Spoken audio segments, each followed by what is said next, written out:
اللهم اغفر له وارحمه وعافيه واعف عنه ونور قبره واجعل قبره روضة من رياض الجنان ونفعنا بعلومه وإلى روحه وسند محمد أمر الذكر بن كاجي محمد عارفين الحمد. اللهم اغفر له وارحمه وعافيه واعف عنه ونور قبره واجعل قبره روضة من رياض الجنان. الفاتحة. أعوذ بالله من الشيطان الرجيم. بسم الله الرحمن الرحيم. الحمد لله رب العالمين الرحمن الرحيم مالك يوم الدين إياك نعبد وإياك نستعين اهدنا الصراط المستقيم صراط الذين أنعمت عليهم غير المغضوب عليهم ولا الضالين. Ikhwatul iman jamaah halaq isyraq yang dirahmati Allah Subhanahu wa taala. Insyaallah kita melanjutkan kajian tasawuf, kajian kitab Kimia'us Sa'adah bersama guru kita Ustaz Dr. Luqmanul Hakim LCMA. Alhamdulillah beliau bisa kembali mengajar kepada kita. Kita doakan mudah-mudahan beliau senantiasa terus diberikan kesehatan oleh Allah Subhanahu wa taala, terus memberikan kajian bimbingan ilmunya kepada kita. Al-Fatihah.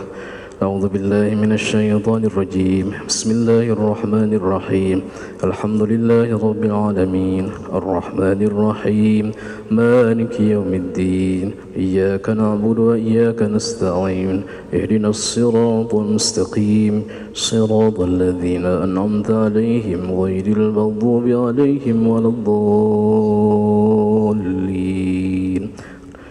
Baik, kita simak kajian kitab Kimia'us Sa'adah bersama Ustaz Dr. Luqmanul Hakim LCMA.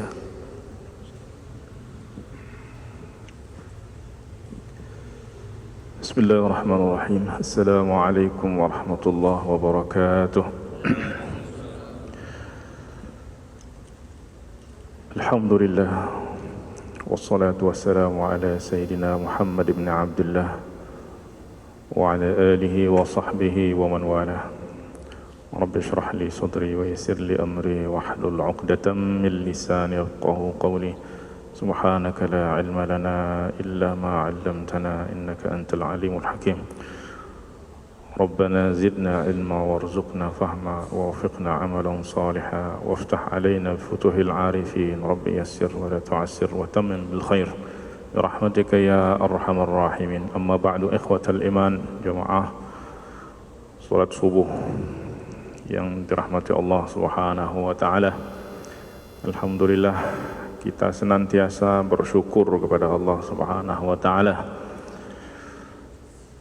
karena kesyukuran adalah satu-satunya cara untuk kita menjaga, memelihara, bahkan menambah atau memohon tambahan nikmat dari Allah Subhanahu wa taala. Dan tanpa kesyukuran maka nikmat-nikmat tersebut akan diambil oleh Allah Subhanahu wa taala. Dan tentu nikmat yang paling utama, nikmat yang paling besar adalah nikmat keimanan. Maka tidak ada nikmat yang paling utama untuk kita syukuri adalah nikmat iman. Ya, kemudian nikmat kita dipilih oleh Allah Subhanahu wa taala untuk menjadi pengikut sang kekasih Allah Subhanahu wa taala Sayyidina Rasulullah sallallahu alaihi wasallam, yang hari-hari ini kita bergembira menyambut hari kelahiran beliau. Ya, walaupun memang seorang muslim tidak seharusnya bergembira sekali dalam setahun, tetapi hendaklah seorang muslim itu setiap harinya itu adalah gembira dengan Rasulullah sallallahu alaihi wasallam. Dan gembira inilah yang Allah Subhanahu wa taala perintahkan. Qul bi fadlillahi wa bi rahmatihi fabidzalika falyafrahu huwa khairum mimma yajma'un. Katakanlah, ya, bi fadlillahi wa bi rahmatihi, dengan anugerah Allah dan rahmat Allah hendaklah mereka berbahagia, bergembira. Dan tentu rahmat Allah Subhanahu wa taala yang paling besar kepada kita adalah Rasulullah sallallahu alaihi wasallam.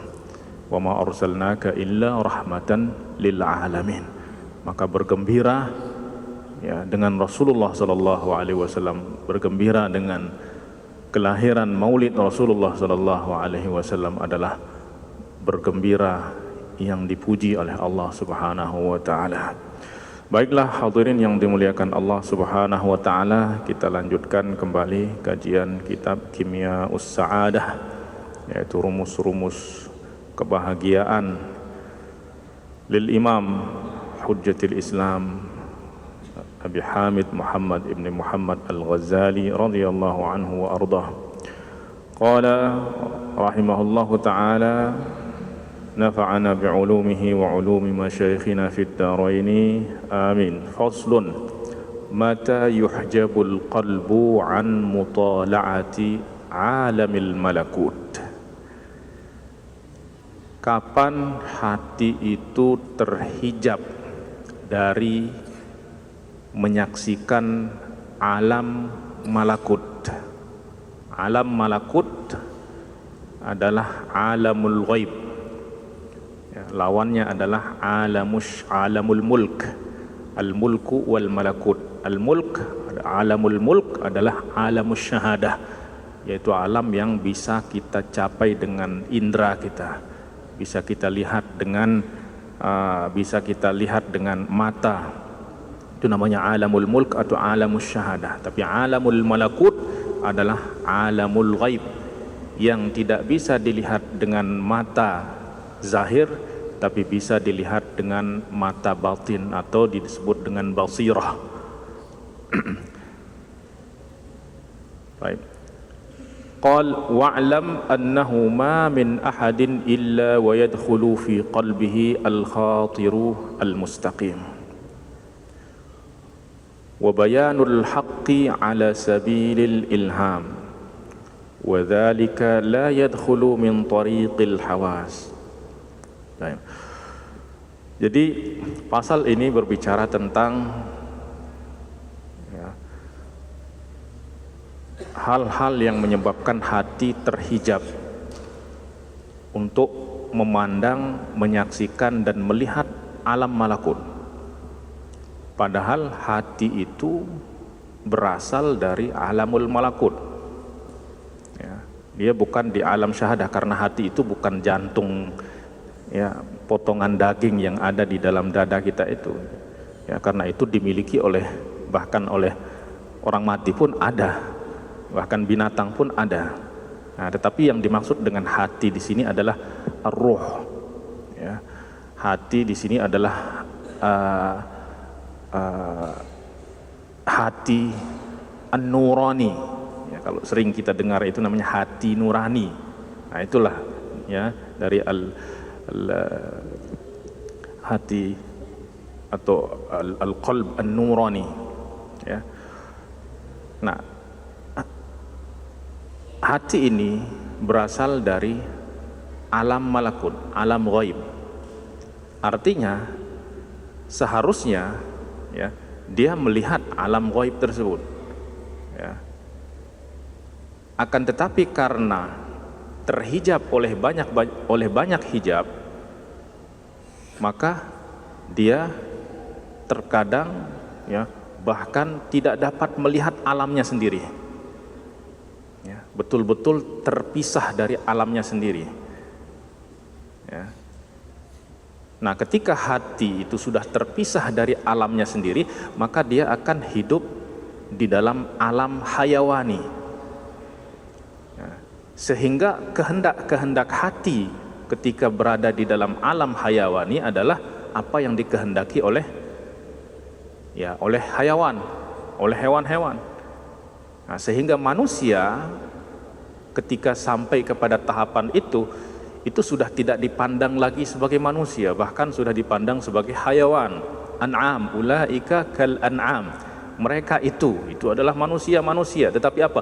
Kal an'am, tetapi seperti binatang ternak. Balhum adall, bahkan lebih sesat lagi, bahkan lebih buruk lagi. Ya, seperti yang sering kita jelaskan bahwa manusia ini adalah makhluk Allah Subhanahu wa taala yang paling unik. Ya, yang paling unik. Di dalam dirinya terdapat apa yang ada di alam semesta ini, ya, dan apa yang ada di dalam diri manusia tidak terdapat di alam semesta ini. Oleh sebab itu para ulama mengatakan bahwa al-insan huwal alamul asghar. Ya, manusia ini adalah miniatur dari alam yang besar ini. Ya, oleh sebab itu manusia itu bisa diserupakan, artinya diumpamakan dengan apapun yang ada di alam ini. Tetapi apa yang di alam ini nggak bisa diserupakan dengan manusia. Oleh sebab itu kita bisa mengatakan ada manusia kalbahar, seperti lautan. Pernah dengar nggak? Manusia seperti lautan di dalam keluasan ilmunya. Ya, seperti bintang, seperti bulan, seperti bunga, seperti cari apapun yang ada di alam ini, manusia bisa diserupakan dengan itu. Ya, bahkan sampai kita cari kepada alam yang rendah atau kepada binatang dan lain sebagainya. Manusia seperti binatang, seperti hewan, seperti setan, seperti iblis, bisa semuanya. Kenapa? Karena sifat-sifat itu semuanya ada di dalam diri manusia. Nah, maka sifat-sifat apa yang mendominasi di dalam diri orang, maka orang itu pun akan terlihat dengan sifat-sifatnya.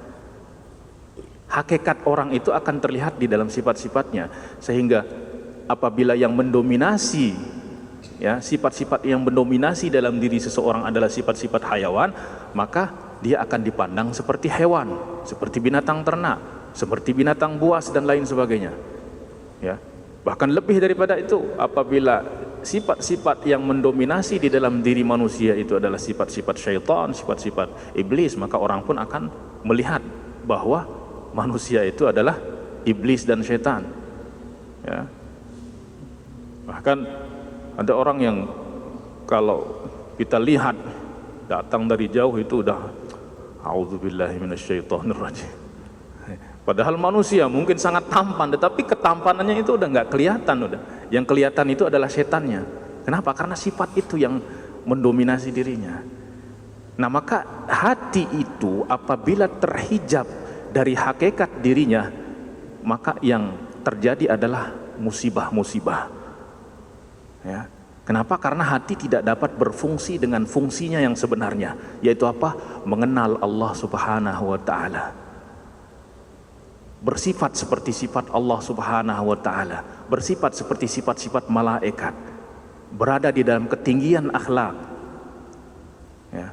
Nah, maka demikian juga manusia apabila hatinya itu betul-betul bersih, dekat dari Allah Subhanahu wa taala, maka derajatnya pun akan diangkat kepada derajat yang tertinggi, bahkan lebih tinggi daripada para malaikat. Itulah manusia.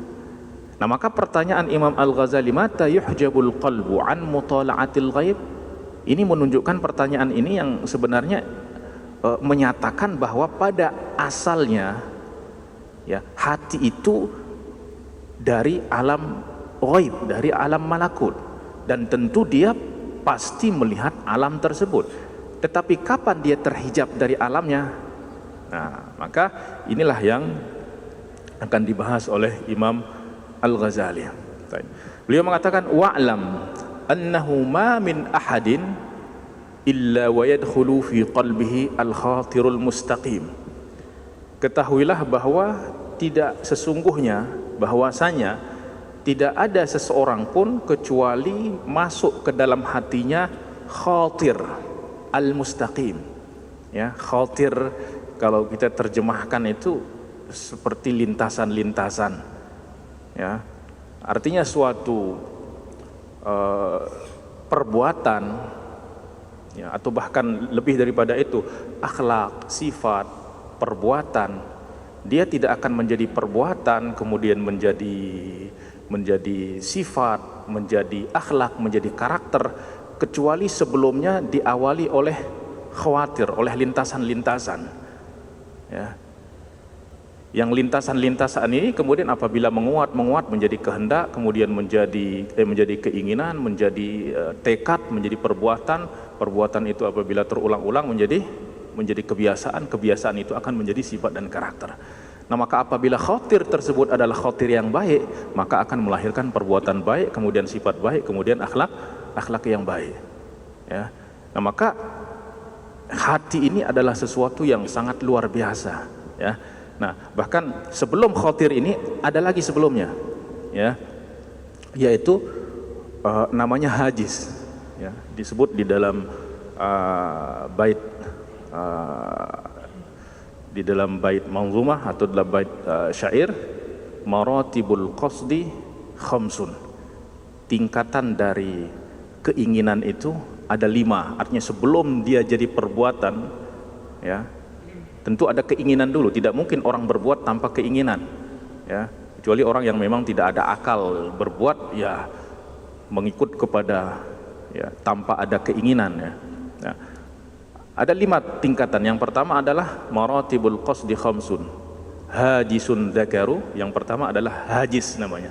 Hajis ini adalah lintasan pertama, ya, lintasan pertama yang terdetik di dalam hati, terlintas di dalam akal, itu namanya hajis. Fa khatirun fa hadisun nafsi. Nah, kemudian setelah hajis datanglah khatir. Khatir itu apa? Khatir itu lintasan ini sudah mulai, ya, pulang pergi. Artinya masih terus, ya, timbul tenggelam, ya. Atau lintasan ini sudah mulai ditangkap oleh hati kita, oleh akal kita, ya. Artinya terkadang terdetik sesuatu, terkadang pergi begitu saja. Tetapi ada terdetik sesuatu, terlintas sesuatu, kemudian kita merenung, kita pikirkan terus sehingga timbul keinginan untuk mewujudkan lintasan yang ada di dalam hati tersebut. Nah, ini namanya khatir. Jadi lintasan itu apabila sudah ditangkap di dalam hati, sudah mulai terekam, ya, artinya kita sudah memberikan perhatian kepadanya, maka itu dinamakan sebagai khatir. Kemudian apa? Hadisun nafsi. Nah, kemudian hadisun nafsi itu orang di situ sudah mulai berdialog di dalam dirinya. Ketika ingin melakukan sesuatu, terlintas di dalam hatinya sesuatu, kemudian dia mulai menimbang apakah berbuat atau tidak berbuat atau tidak. Di situ dia mempertimbangkan dan lain sebagainya. Itu namanya hadisun nafsi, ya, yaitu berbicara dengan diri sendiri, ya. Hadis perbicaraan hati lah, pembicaraan hati. Artinya orang sudah mulai berdialog di dalam hatinya untuk menimbang apakah dia berbuat atau tidak. Kemudian apa? Yalihi hammun. Nah, kemudian diikuti oleh ham. Ham ini adalah ada kecenderungan untuk memilih berbuat, ya, ada keinginan sudah untuk, artinya sebelum dia berbuat, di situ dia menimbang berbuat atau tidak, berbuat atau tidak. Nah, ketika ada kecenderungan untuk berbuat, keinginan untuk berbuat, maka itu namanya hammun, ya, yalihi hammun fa'azmun. Nah, kemudian tingkatan yang terakhir namanya azmun atau azimah, atau dinamakan sebagai keinginan yang kuat atau tekad. Nah, maka ketika sudah menjadi tekad, itu pasti akan terwujud perbuatan, ya, artinya dia akan mewujudkan apa yang dia inginkan tersebut. Apabila apa yang dia inginkan itu adalah suatu kebaikan, ya maka perbuatan baik yang akan terwujud. Tapi apabila apa yang dia inginkan itu adalah sesuatu yang tidak baik, maka perbuatan yang tidak baik yang akan terwujud, ya. Ya, maratibul qasdi khamsun hajisun dzakaru fa khatirun fa hadisun nafsi yalihi hammun fa azmun kulluha rufi'at siwal akhiri fa fihi al-akhdhu qad waqa'a fa fihi al-akhdhu waqa'a. Dan semuanya itu tidak ada dosanya, artinya ada hadis yang enggak baik atau ada khatir yang buruk, kemudian ada hadisun nafsi yang juga tidak baik, kemudian ada keinginan, ya, ada kecenderungan untuk berbuat yang tidak baik. Itu semuanya masih enggak tercatat sebagai keburukan ketika masih sampai tahapan itu. Siwal akhir fa fihi al-akhdhu waqa'a, kecuali yang terakhir ini, kecuali yang terakhir yaitu tekad, maka ini sudah mulai dicatat sebagai keburukan, ya. Tekad untuk berbuat buruk itu sudah dianggap sebagai dosa. Lah, kok bisa padahal orang belum berbuat, ya. Bukankah di dalam hadis Rasulullah sallallahu alaihi wasallam bersabda, man hamma bihasanatin falam ya'malha kutibat lahu hasanatun kamilah. Barang siapa yang ingin berbuat suatu kebaikan tapi dia tidak lakukan, maka tercatat baginya satu kebaikan sempurna. Wa man hamma bisayyi'atin falam ya'malha kutibat lahu hasanah wahidah atau hasanah kamilah. Barang siapa yang ada keinginan berbuat keburukan kemudian dia tidak lakukan, justru tertulis di sana baginya apa? Kebaikan yang sempurna. Laqad di dalam bait ini mengatakan bahwa orang yang ada azam, ada azimah untuk berbuat keburukan, kok dia sudah tercatat sebagai dosa. Nah, karena di sini kita harus bedakan tingkatan ham dengan azimah. Kalau ham ini di situ sudah tertulis kebaikan. Apabila orang ada kecenderungan, ada niat, ya, ada keinginan untuk berbuat kebaikan, di situ sudah tertulis niat baiknya sebagai suatu kebaikan yang sempurna. Kemudian apabila ada ham untuk berbuat keburukan kemudian tidak jadi melakukannya, maka itu sudah tercatat sebagai kebaikan tapi tidak tercatat sebagai keburukan apabila sampai tahapan ham ini.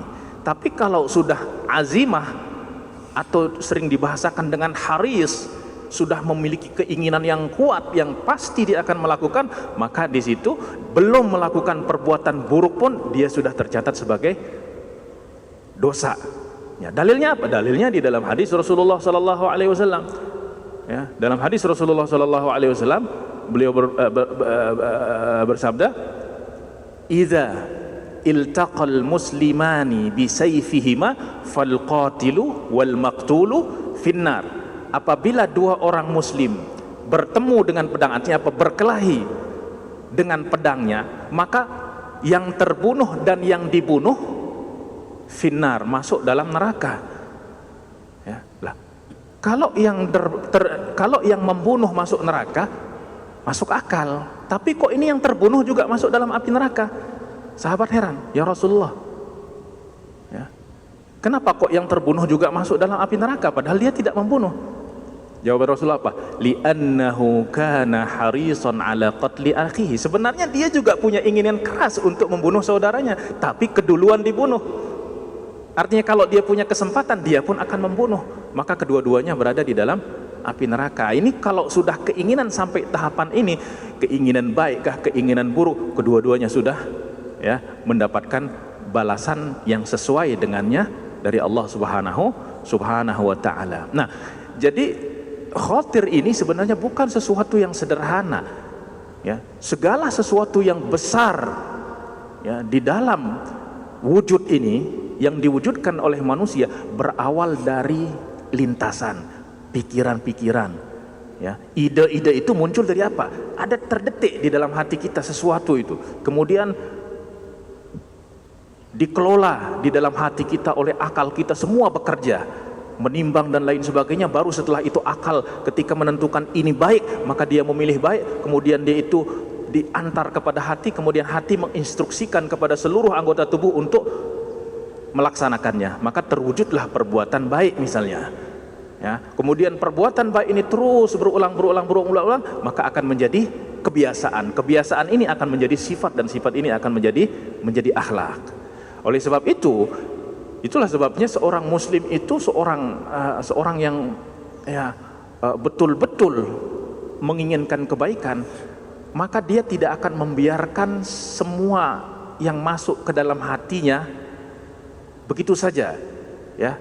Artinya khatir ini ibarat orang yang mengetuk pintu kita untuk masuk ke dalam rumah kita. Demikian juga khatir ini dia ingin masuk ke dalam hati kita untuk mempengaruhi kita sehingga kita berbuat. Nah, maka jangan biarkan semua yang mengetuk hati itu masuk begitu saja. Kita harus lihat. Seperti kita kalau orang mengetuk pintu kan kita lihat dulu, kita pastikan siapa yang di luar. Kalau kita tahu dia orang baik, ya kita persilahkan, atau kita kenal kita persilahkan. Tapi kalau kita nggak tahu siapa dan tujuannya apa dan lain sebagainya, kan kita nggak berani buka pintu. Kenapa? Ya khawatir keselamatan kita. Nah, artinya kalau keselamatan kita di rumah itu sangat kita berhati-hati, tetapi kenapa keselamatan hati kita itu kita nggak berhati-hati? Artinya semua khatir yang masuk ke dalam hati kita terima, kita berikan porsi yang mungkin tidak wajar. Nah, sehingga dari situlah ya timbul segala kerusakan pada diri manusia itu ya berasal dari khotir tersebut. Nah maka kalau sudah jadi perbuatan kemudian menjadi kebiasaan, menjadi sifat, untuk merubahnya itu perlu kepada ekstra azimah, ya, artinya perlu kepada tekad yang luar biasa untuk merubah suatu kebiasaan apabila kebiasaan itu adalah kebiasaan yang buruk. Nah maka bagaimana cara merubah supaya tidak menjadi kebiasaan buruk? Cara merubahnya adalah halangi dia sebelum masuk ke dalam hati. Artinya apa? Ketika ada lintasan kehendak untuk berbuat sesuatu, stop dulu, interogasi dulu. Kamu mau apa? Ya, tujuanmu apa? Dan lain sebagainya. Ya. Nah, itulah yang diisyaratkan oleh ungkapan Sayyidina Umar bin Al-Khattab radhiyallahu anhu yang menyatakan bahwa al-mu'minu waqaf.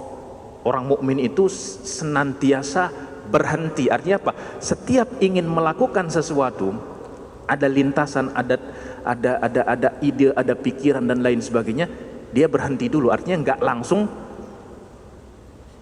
menjalankannya, enggak langsung melakukannya. Tapi dilihat dulu, ya. Apakah keinginan ini baik atau enggak baik? Sesuai dengan ajaran Rasulullah atau tidak? Ya. Nah, apabila dia menemukan bahwa ini keinginan yang baik, juga enggak langsung dilakukan. Tanya dulu hatinya. Kenapa? Karena enggak selamanya perbuatan baik itu menjadi baik apabila niatnya enggak baik.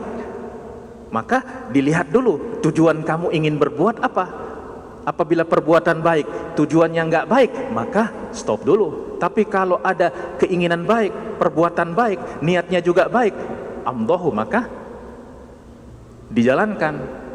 Nah maka dengan demikian kita akan mudah, artinya kita enggak akan bersusah payah di kemudian hari untuk merubah kebiasaan-kebiasaan buruk itu, ya. Nah maka oleh sebab itu di dalam tasawuf itu hati ini adalah sebuah permata yang sangat bernilai, yang sangat mahal. Oleh sebab itu harus betul-betul dijaga. Seperti kita menyimpan permata, tidak semua orang bisa melihatnya. Bahkan orang-orang terdekat pun belum tentu bisa melihatnya, kecuali orang-orang yang mungkin kita anggap menjadi kesatuan di dalam diri kita, yang sangat kita cintai, itulah yang mungkin bisa melihatnya. Nah, tetapi kalau orang yang kurang kita kenal atau bahkan kita kenal tetapi tidak begitu dekat, nggak bisa. Nah maka hati pun harus dijaga sedemikian rupa, ya. Karena inilah yang menjadikan kita jadi manusia dengan sebenarnya itu adalah hati ini. Apabila orang kehilangan hati, maka dia sudah kehilangan segala-galanya. Tapi kalau orang sudah menemukan hati, dia sudah menemukan segala-galanya walaupun dia kehilangan segala-galanya, ya. Nah maka itu semuanya berasal dari khotir ini. Nah, maka Imam Ghazali mengatakan tidak seseorang pun kecuali ada khawatir tersebut, baik itu khawatir mustaqim. Nah, khawatir ini ada banyak jenis. Ada khawatir syaitoniyah, lintasan-lintasan pikiran-pikiran syaitan, artinya sumbernya adalah syaitan.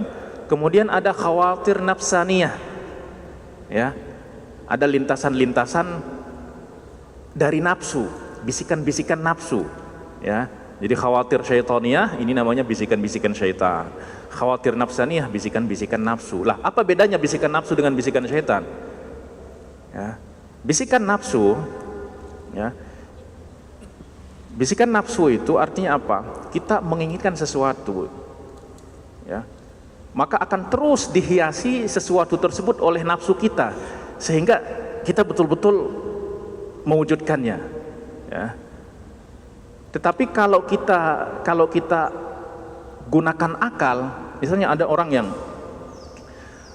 jalan-jalan, misalnya jalan-jalan ke mall, ya sebenarnya awalnya tujuannya jalan-jalan aja gitu, tapi pas di mall ngelihat ada barang gitu, kok ini bagus juga ini, nah mulai ada terlintas di situ untuk memilikinya, ini kalau dibeli kayaknya bagus ini, ya. Kemudian akal berbicara, tapi kan barang ini sudah ada, udah punya gitu. Misalnya sepatu lah. Tapi kan di rumah udah ada 3 sepatu di situ. Tapi ini bagus, nafsu ini bagus, ini belum. Terus berdialog antara akal dan nafsu. Nafsu itu yang penting dia ingin mewujudkan apa yang dia inginkan. Terserah mau udah punya, nggak punya, ada manfaat, nggak ada manfaat. Yang penting saya suka, itulah bahasa nafsu itu. Maka akal yang mengontrol akan mengarahkan. Tapi kan kamu udah punya 3 di sana. Untuk apa banyak-banyak katanya? Ya. Toh juga yang bisa dipakai 1 sepatu doang, nggak mungkin langsung bisa pakai 3 sepatu sekalian gitu. Ya. Nah, kemudian apabila dialog akal yang menang, ya maka nggak jadi gitu. Tapi kalau nafsu yang kuat, maka akan ya nggak jadi gitu. Nah, nafsu ini ya dia cuman membisikkan kita satu hal saja. Kalau sudah dikalahkan oleh dialog akal, maka dia akan meninggalkan dan nggak akan berpaling lagi kepada yang lain. Ya, udah akan melupakan begitu saja. Tapi kalau bisikan setan nggak seperti itu. Ketika dia membisikkan kita sesuatu, kemudian kita nggak mau, dia akan mengalihkan kita kepada yang lain. Yang lain kita nggak mau, mengalihkan kita kepada yang lain. Nggak mau yang ini, dia akan alihkan kita. Yang penting tujuannya apa? Yang penting kita terjatuh dengan berbagai macam cara. Nah, itu perbedaan antara khawatir nafsaniyah dengan khawatir syaitoniyah. Kalau setan itu tujuannya adalah untuk menjatuhkan kita, nggak bisa di sini, nggak bisa di sini, nggak bisa dengan maksiat, justru dengan ketaatan, justru akan dimotivasi untuk berbuat kebaikan. Ayo berbuat kebaikan. Tapi apa? Dirusak niat kita. Supaya apa? Supaya kamu nanti dipuji orang, supaya kamu terkenal, supaya kamu ini dan ini. Nah, maka terkadang setan itu dan iblis itu akan memotivasi kita untuk berbuat kebaikan-kebaikan, bukan menghalangi kita, tetapi apa? Dia akan merusak niat kita di situ, dimasukkan ujub, riya dan lain sebagainya.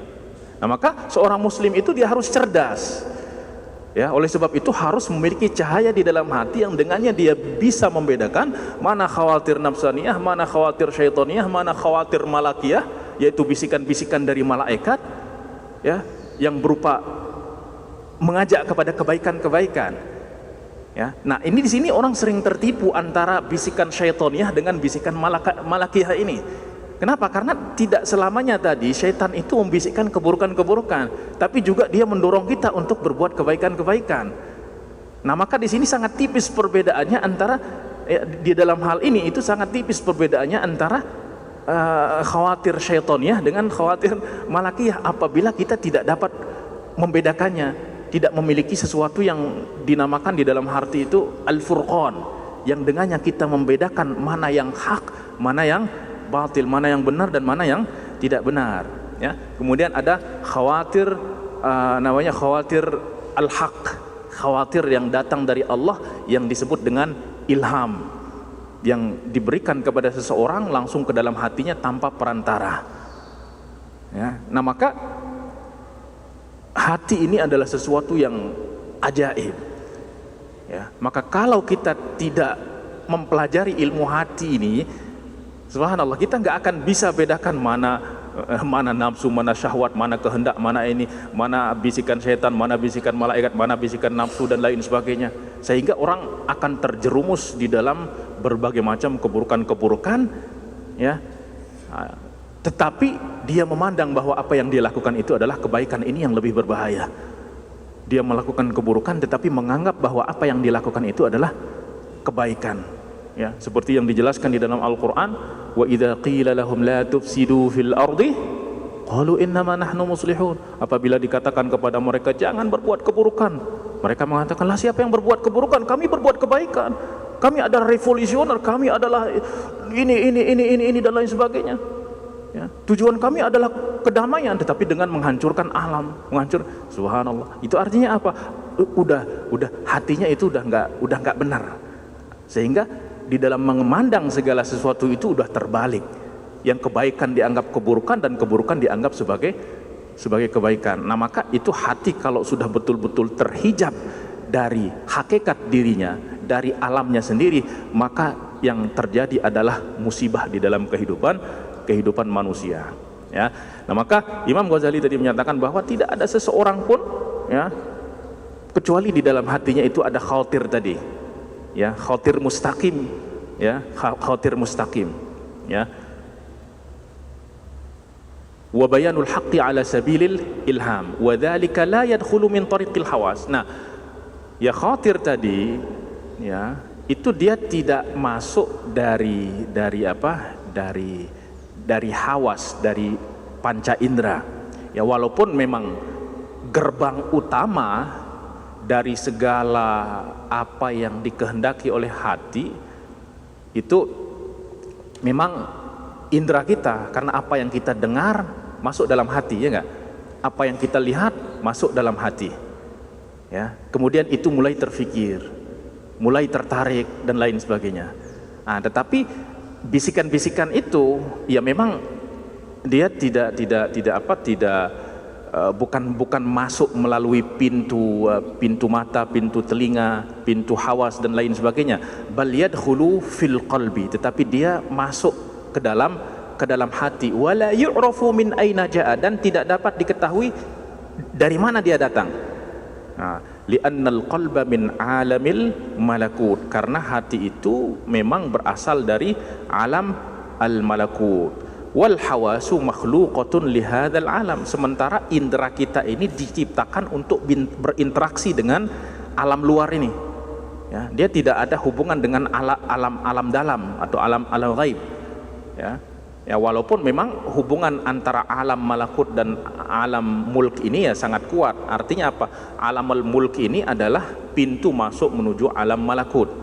Dan untuk mengenal alamul malakut ini ya kita harus melihat kepada alamul mulk. Ya, itu contoh kita, hakikat diri manusia itu adalah rohnya. Tetapi roh itu kan tidak bisa dilihat. Lalu kita ingin mengenal hakikat orang itu dengan apa? Ya dengan zahirnya, dengan perbuatannya. Ya, artinya kita ingin tahu jiwa orang itu baik atau enggak. Kita kan lihat perbuatannya. Kita lihat akhlaknya, karena itu yang bisa terlihat. Dan akhlak, perbuatan, sifat itu menunjukkan kepada hakikat diri seseorang tersebut.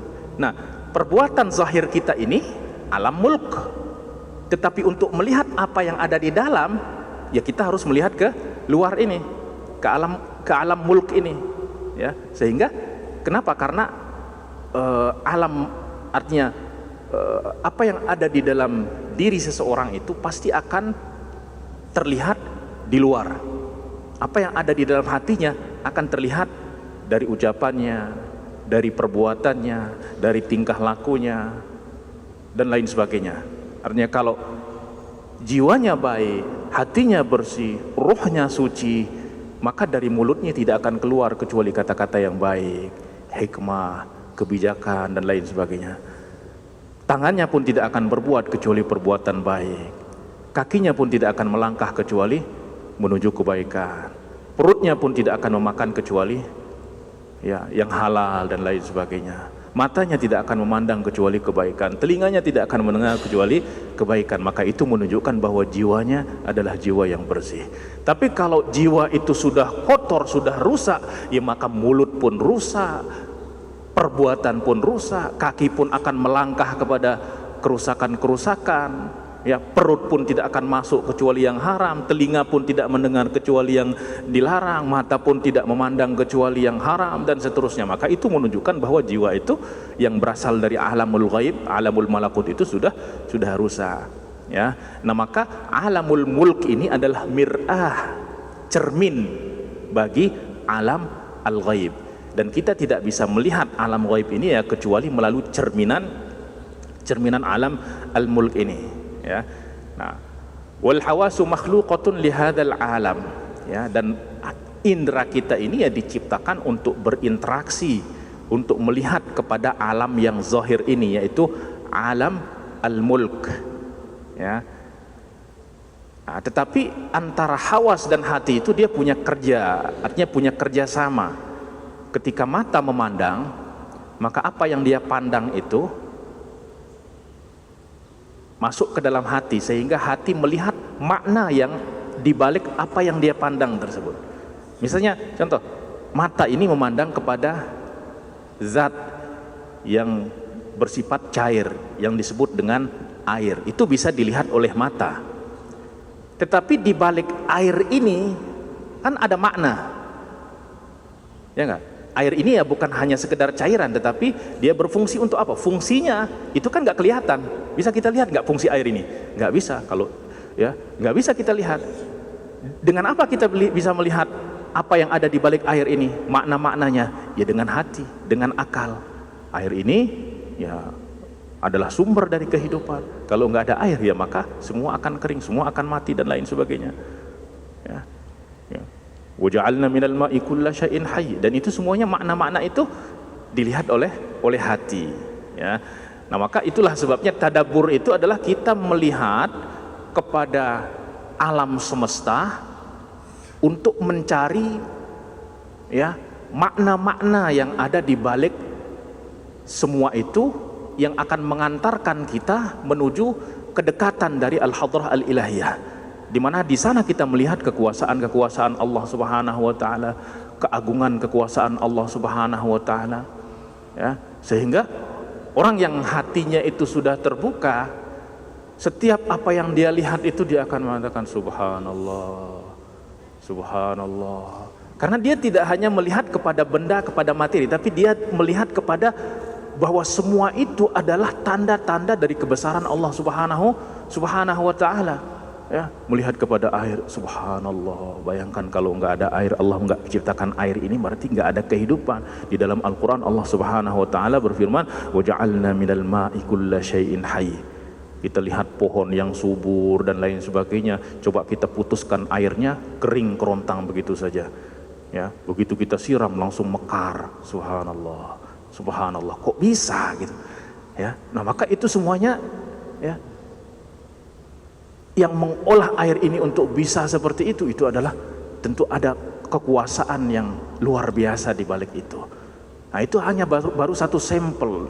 Demikian juga kita melihat kepada semua yang ada di alam semesta ini. Subhanallah, semuanya sebenarnya itu akan menggiring kita menuju Allah Subhanahu wa ta'ala. Oleh sebab itu Al-Quran banyak sekali memerintahkan kita untuk tadabbur, tafakkur, menggunakan akal, mencari makna-makna yang tersimpan di balik segala sesuatu. Artinya kita nggak boleh buta huruf, karena ayat-ayat Allah itu ada dua, ada ayat yang mastur, ada ayat-ayat yang tertulis, yaitu ayat-ayat yang ada di dalam Al-Quran, kita bisa baca, tertulis dan lain sebagainya. Ya, kemudian ada ayat-ayat yang mastur, yang tidak terlihat, artinya tidak tertulis, yaitu alam semesta ini, ya, alam semesta ini.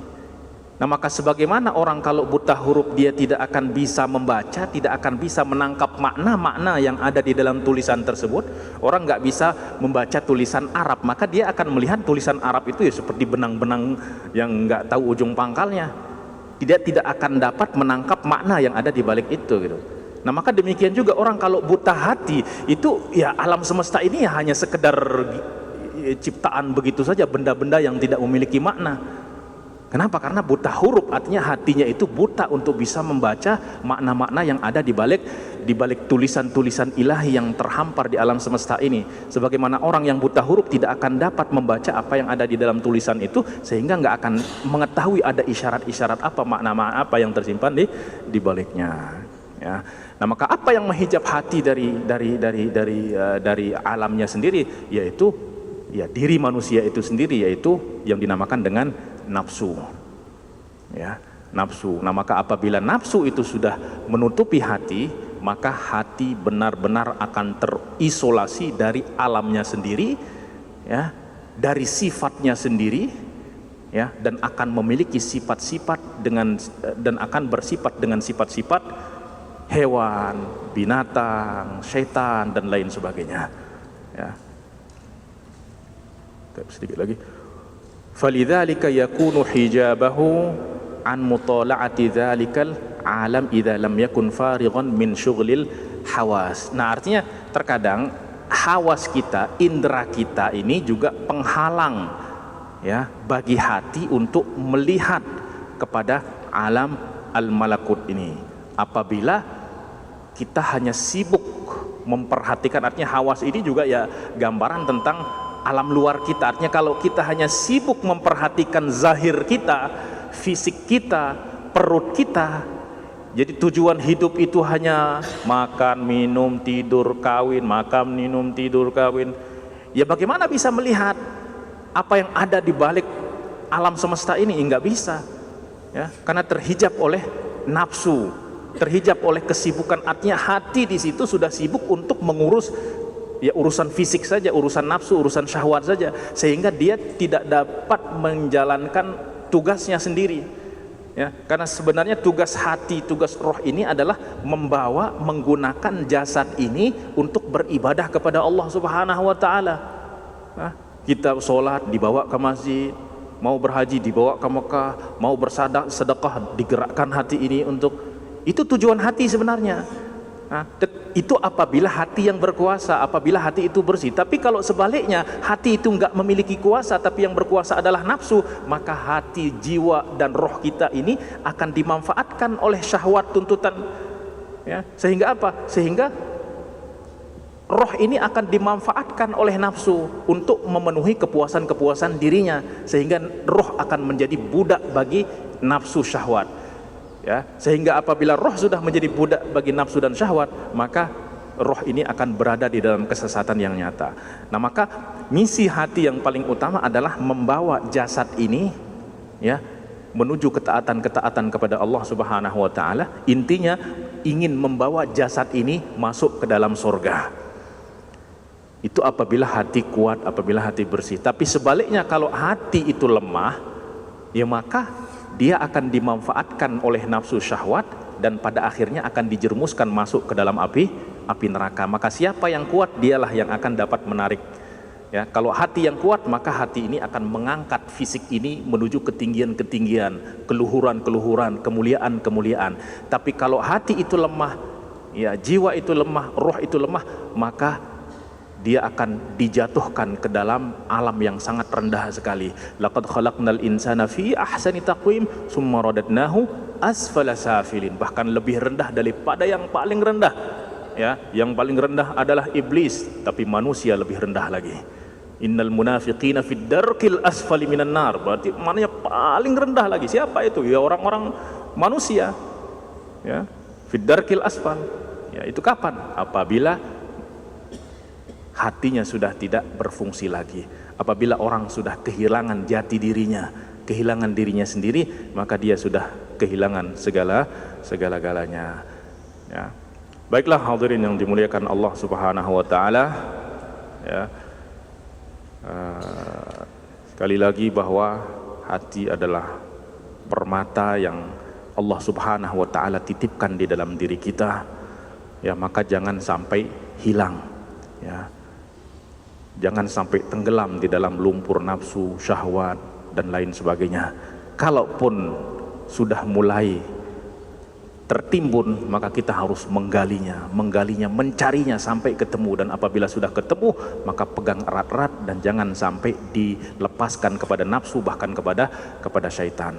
Ya, karena kalau sampai benda itu jatuh ke tangan nafsu dan setan, maka yang terjadi adalah musibah di dalam kehidupan manusia. Baiklah hadirin yang dimuliakan Allah, nas'alullah subhanahu wa ta'ala an yahdina wa iyyakum wa an yahdi qulubana wa an yaj'alana min ibadillahi al-mukhlisin al-amilin wa an يجعلنا من الذين يستمعون القول فيتبعون أحسنه وبالله التوفيق والهداية والسلام عليكم ورحمة الله وبركاته.